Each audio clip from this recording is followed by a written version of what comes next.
everyone. Welcome back for another episode of Adams for the Love of Movie Picks. This time around, we're going to be talking about the 2006 film Running Scared, starring Paul Walker. Now, first off, folks, I just want to apologize. I didn't get a video in last night. I had plans, and I just ran late and didn't get a chance to do a video. But here we are, bringing you a video on Monday night. Running Scared stars, like I said, Paul Walker as Joey Gazelle, Cameron Bright as Oleg Yagorsky, Vera Farmiga as Teresa Gazelle, Chaz Palminteri as Detective Rydell, Karel Roden as Anzor Yagorsky, Johnny Messner as Tommy Toombs Porello, Alex Newberger as Nikki Gazelle, Elizabeth Mitchell as Adele,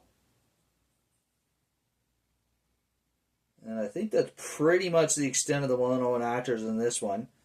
So, Running Scared, it's a pretty simple storyline, but it really hits home. Like, the phrase on the cover says, makes Kill Bill look like Sesame Street. That's saying something right there. I don't know if I 100% agree with that, but it's pretty awesome. So, the basis of what Running Scared is about is Joey Gazelle is an undercover, I believe he's an FBI agent, infiltrating I don't know if it's a local mafia or local gang, whatever it is, crime syndicate, whatever you want to call it, basically to get the goods on them to bring them to justice. And, you know, during one of the drug deals he's part of is the undercover, undercover persona. They are raided by what they find out later is dirty cops. In the process, they didn't know they were cops. They killed some of them. And then Joey is tasked with hiding one of the guns that killed one of the dirty cops. And then this gun ends up getting stolen by his son's friend, Oleg, from next door, to use against his abusive father. And basically the gun, because it's a hot gun, Joey needs to get it back. Oleg ends up on the run with it. The gun ends up all over town through various people. And it's just basically, the movie's just about him trying to find Oleg and then him trying to find the gun. The various characters he meets along the way. For me, what I really enjoy about this movie, I should also mention, is the late Paul Walker. And basically, the performance that the late Paul Walker gives in this movie is just phenomenal. He does a really good job of doing like a double entendre, like, playing the family man when he needs to, playing the bad guy when he needs to, and playing the cop when he needs to. So it's actually almost like a triple threat. He really portrays the character very well. His wife is just as badass as he is.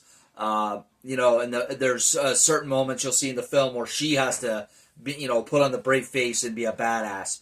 For me, some of the favorite scenes for me, besides, some of the characters that Paul Walker has to deal with in trying to get this gun back, is probably the end scene at the arena. I'm not going to give too much away, just to say that this crime syndicate owns a local hockey team, or at least part of it. And they use some of the dirty hockey players to try and teach Joey a lesson. I'm not going to say exactly, basically, it has to do with the gun. I'm not going to say too much detail so I don't give it away. But, just seeing a dude being forced to lie face down on ice while a guy is taking at least an 80-mile-per-hour slap shot to his face is brutal and something you haven't really seen before. But, I digress. It's an action-packed movie. It's straight-up action movie, but it's a great action movie with a simple storyline, easy to follow, highly entertaining. So I highly recommend Running Scared if you've never seen it. Hard to believe this movie is 2006 now. That's 18 years ago. It feels like it came out yesterday, but it's still relevant. It's still awesome. Highly recommend Running Scared if you've never seen it. And as always, please leave a thumbs up. Click that like button if you enjoy the video. Feel free to leave a comment down below in the comment section. And as always, please subscribe to my channel if you enjoy my videos, folks. I greatly appreciate it. All right, that's all we have for you this week. Take care, and we'll catch you next week for another episode. And now, folks, it's time to say goodnight.